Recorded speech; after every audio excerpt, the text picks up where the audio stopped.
स्वागत है। जैसा कि आप सब जानते हैं कि सेंसस 2027 से रिलेटेड गवर्नमेंट ने कुछ अनाउंसमेंट्स की हैं, राइट? कि ये जो सेंसस होने वाला है ये कब से शुरू होगा, इसमें कितना पैसा खर्च होना है, इसको कितनी फेजेस में किया जाएगा और इसके क्या क्या रूल्स होंगे, ये सब गवर्नमेंट ने अनाउंस कर दिया है।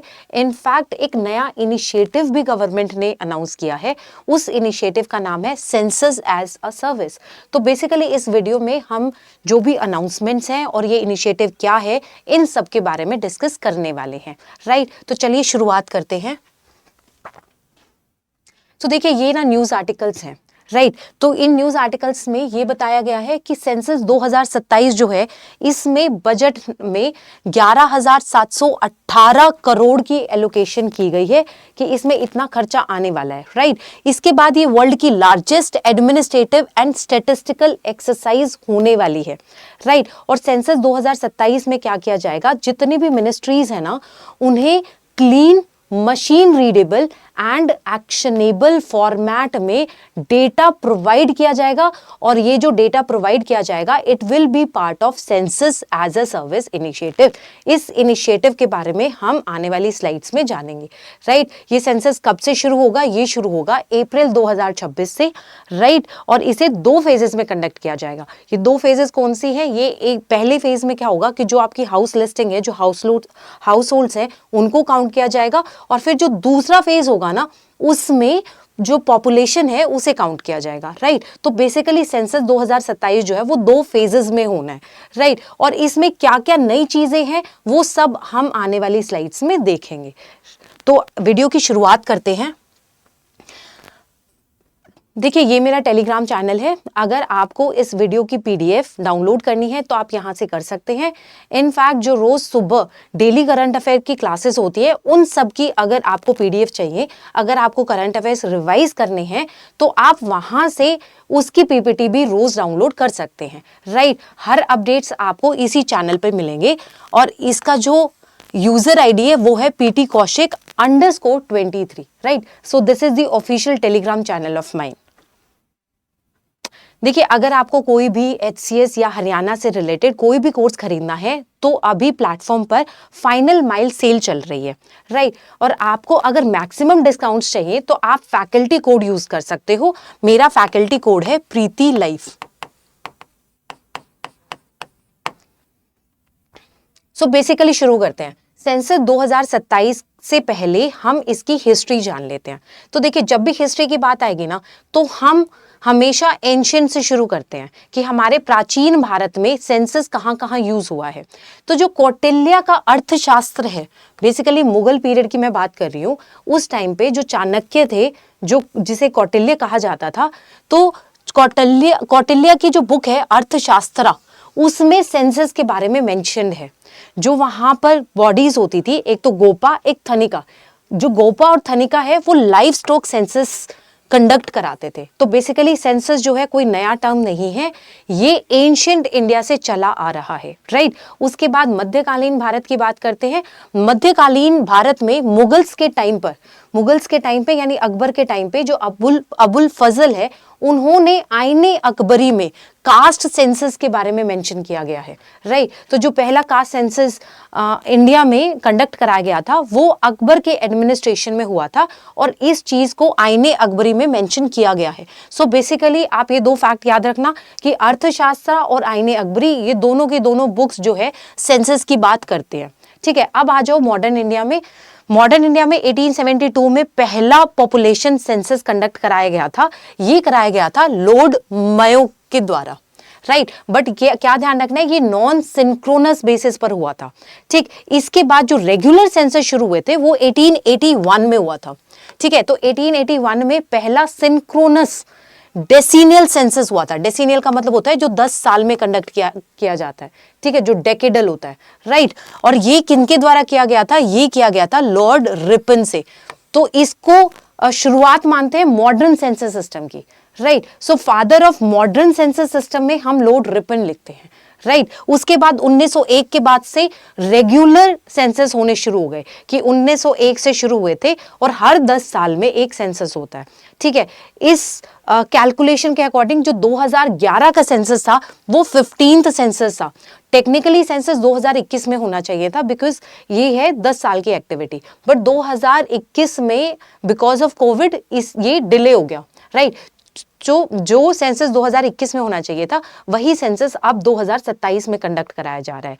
राइट सो ये हो गया हमारा बैकग्राउंड। और पोस्ट इंडिपेंडेंस में ये जो सेंसस हम कंडक्ट कराते हैं वो सेंसस एक्ट 1948 के अंडर कंटिन्यूड है। Right so this is the history of census in India. उसके बाद हम बात कर रहे हैं सेंसस 2027 में। तो बेसिकली ये हमारे इंडिया की नेक्स्ट डेसीनियल पॉपुलेशन सेंसस है जो डिले हो गई थी बिकॉज ऑफ कोविड। राइट तो अब हमारा रेफरेंस ईयर है वो 2027 होगा। और जैसा कि मैंने बताया कि ये जो सेंसस है वो 2 फेजेस में कंडक्ट कराया जाएगा। पहले फेज में हाउस लिस्टिंग होगी, right house listing and housing census, और जो दूसरा फेज होगा ना, दूसरे फेज में हम लोग पॉपुलेशन को इनमरेट करेंगे, यानी पॉपुलेशन को काउंट करेंगे। सो ये हो गई बेसिक इंफॉर्मेशन अबाउट सेंसस 2027। तो किसकी अथॉरिटी है, कौन कंडक्ट कराएगा और किस मिनिस्ट्री के अंडर आता है? तो this will be conducted by registrar general and census commissioner of India. ये किसके अंडर आते हैं? ये मिनिस्टर ऑफ होम अफेयर्स के अंडर आते हैं। राइट और हम लोग मेथड कौन सा यूज करते हैं?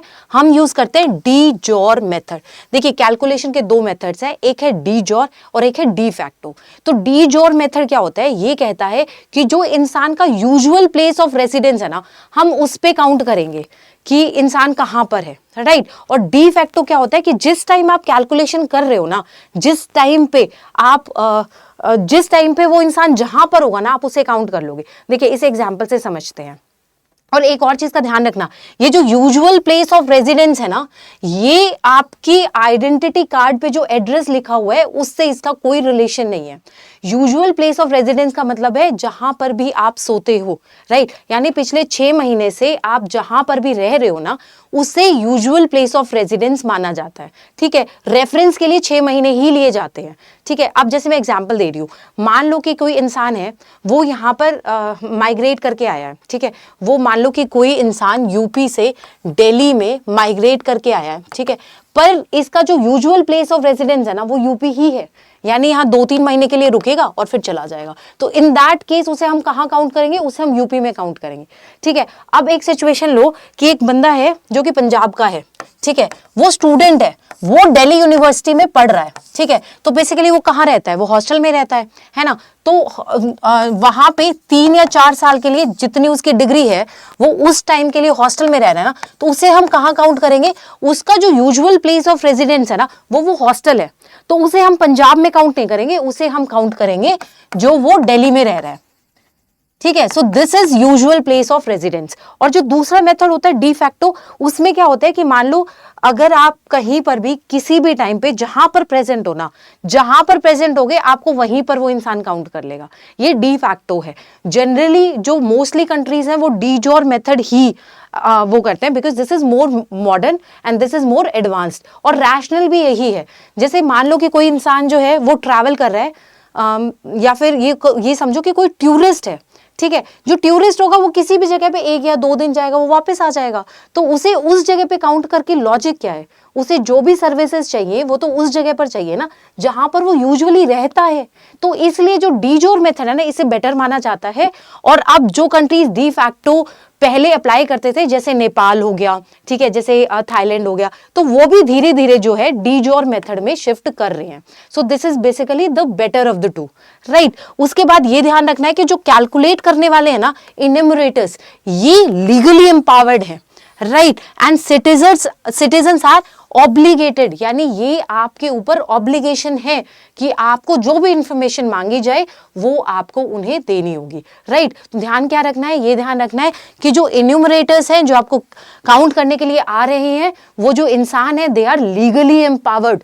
राइट, और आप you are the citizens and it is obligation on your part कि you have to give all the information whatever has been asked. Right, so citizens के लिए it is obligated to provide information to the enumerators. Right, so basically ये देखते हैं कि जो census 2027 है ना, इसमें क्या क्या नई चीजें हैं, ठीक है, इसमें क्या क्या बदलने वाला है, ये 2011 के सेंसस से कैसे अलग है, ठीक है। तो सबसे पहली जो बात है वो ये है कि it is first fully digital census, ये पूरी तरीके से डिजिटल है, इसमें अलग अलग टाइप की मोबाइल एप्स यूज की गई हैं और इसको पूरी तरीके से डिजिटलाइज किया गया है, राइट। इसके बाद इसमें सेल्फ इनमरेशन ऑप्शन है, अगर आप खुद से अपने इंफॉर्मेशन गवर्नमेंट को देना चाहते हैं तो आप वेबसाइट पे जाके अपने सारे इंफॉर्मेशन डाल सकते हैं, राइट। तो बेसिकली इसमें सेल्फ इनमरेशन ऑप्शन है and this is because of awakened citizenry, क्योंकि आजकल हम भी काफी अवेकेंड है ना,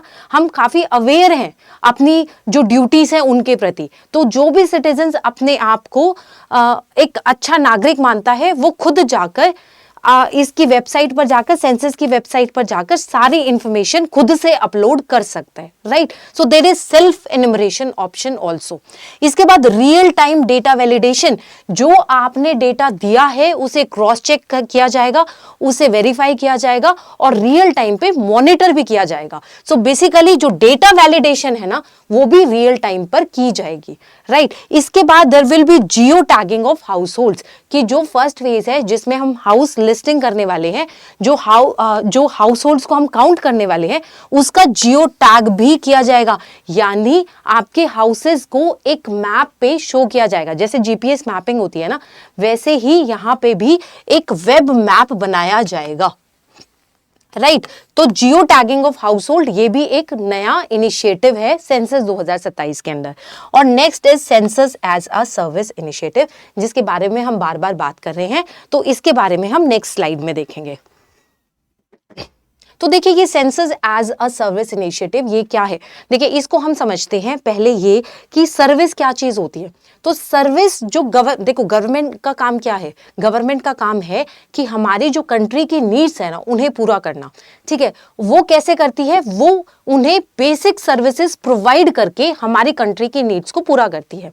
तो जो बेसिक सर्विसेज है पहले इनमें आता था, जैसे इलेक्ट्रिसिटी हो गया, हाउसिंग हो गया, फिर उसके बाद वाटर फैसिलिटीज हो गया, क्लीनलीनेस हो गया, फिर अच्छे रोड्स हो गया, ये सब जो बेसिक सर्विसेज है ना ये गवर्नमेंट अपने सिटीजन्स को प्रोवाइड करती थी, ठीक है। उसके बाद गवर्नमेंट ने एक इनिशिएटिव शुरू किया जिसका नाम था internet as a service initiative. तो internet as a service initiative क्या था कि हम इंटरनेट कनेक्टिविटी को जो सिटीजन्स हैं उन्हें एज अ सर्विस प्रोवाइड कर रहे हैं, राइट। इससे क्या होगा कि इससे जो गवर्नमेंट की स्कीम्स है, गवर्नमेंट की पॉलिसीज हैं, वो लोगों तक इंटरनेट के थ्रू पहुंच जाएंगी, ठीक है। ऐसे ही अभी गवर्नमेंट ने क्या शुरू किया, गवर्नमेंट ने शुरू किया सेंसस एज अ सर्विस, यानी सेंसस से जो हम डेटा कलेक्ट करेंगे ना उस डेटा को हम अलग अलग मिनिस्ट्रीज के पास भेजेंगे, ताकि जो वो मिनिस्ट्रीज है ना वो उस डेटा को अच्छे से यूज करके जो सिटीजन्स हैं उनके लिए बेटर सर्विसेज प्रोवाइड करे,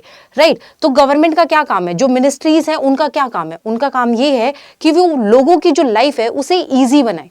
उसे ईजी कैसे बनाएंगे, उनके लिए बेटर प्लानिंग करके, उनके लिए बेटर सर्विसेज प्रोवाइड करके।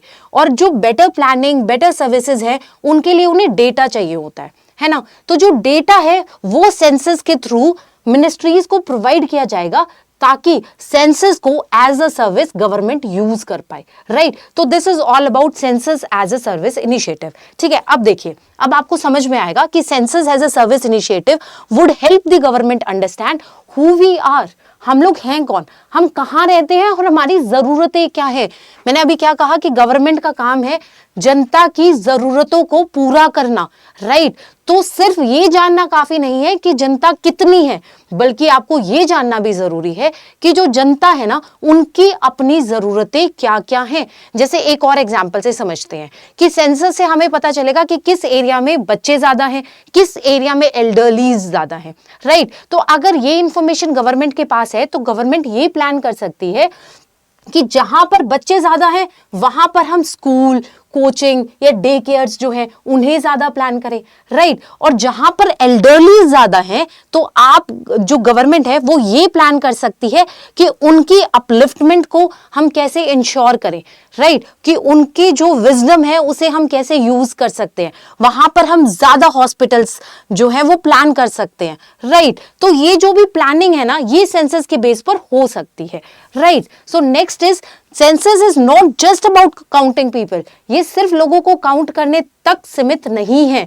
जो सेंसस है it is a service, it is a service that help government plan better services for citizens, यानी सेंसस से जो गवर्नमेंट है वो लोगों के लिए बेटर सर्विसेज प्लान करवा सकते हैं, right. So government will ensure that data is provided to ministers in clean, machine readable and actionable format as part of census as a service initiative।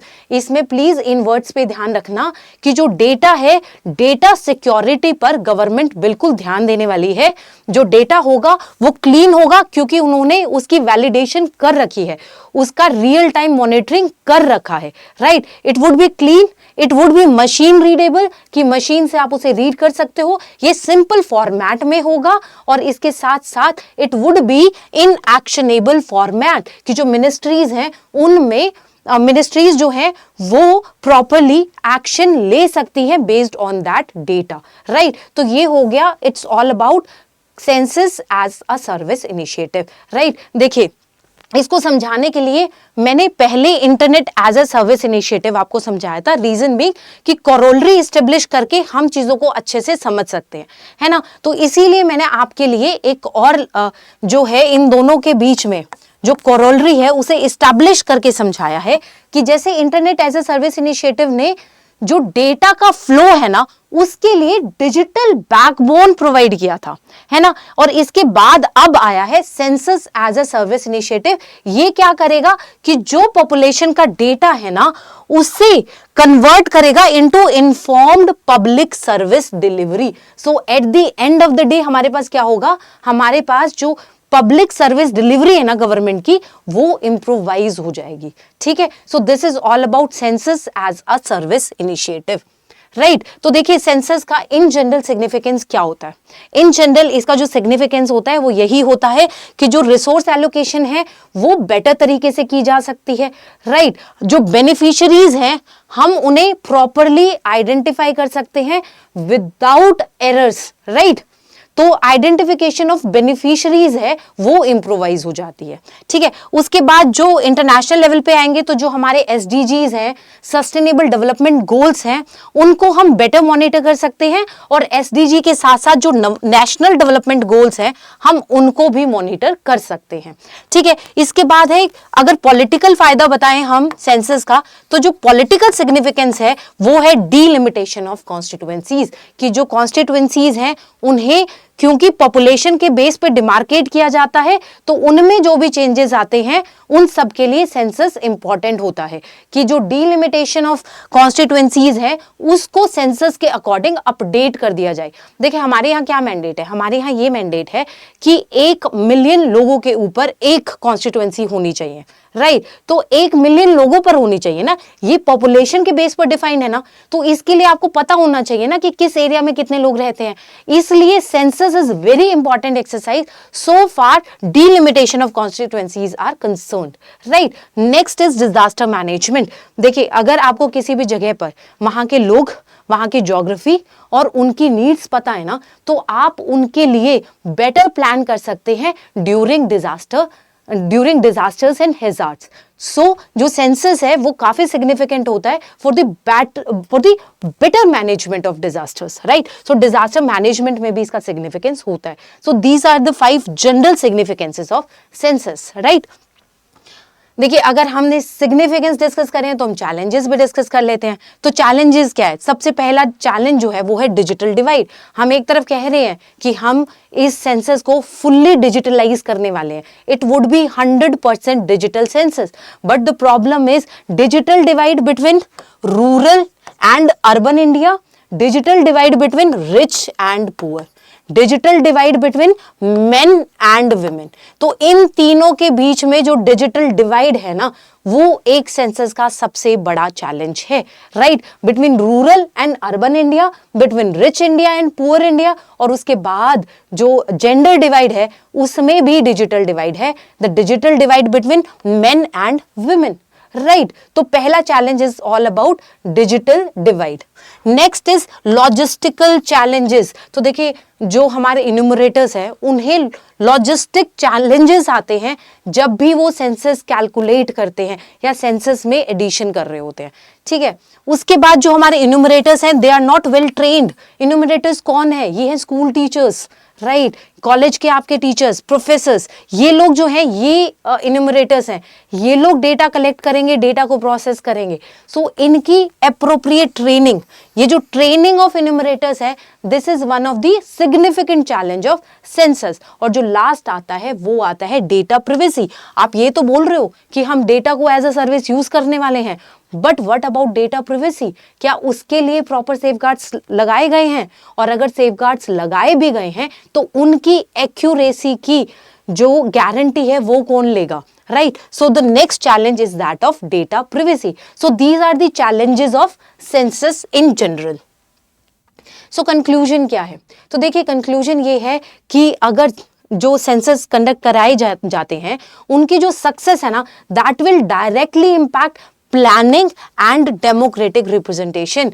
कि आप जो डेमोक्रेसी में प्लानिंग और अच्छा काम करना चाहते हैं ना, उसके लिए सेंसस का सक्सेसफुल होना बहुत जरूरी है। इनफैक्ट डेमोक्रेटिक रिप्रेजेंटेशन के लिए भी सेंसस इंपॉर्टेंट होता है, क्योंकि जो डेमोक्रेसी है ना, it starts with the people, right. जैसे हमारा प्रेम्बल क्या कहता है? We the people of India. इसका मतलब पीपल ऑफ इंडिया का enumeration is important for the success of democracy itself, right. So basically a credible census is foundational to good governance as well as inclusive development. So with this I end this video. ये मेरी Telegram channel है जिसके बारे में मैंने आपको पहले भी बताया कि आप मुझे यहाँ फॉलो कर सकते हैं। So, thank you so much. Namaste. Have a good day.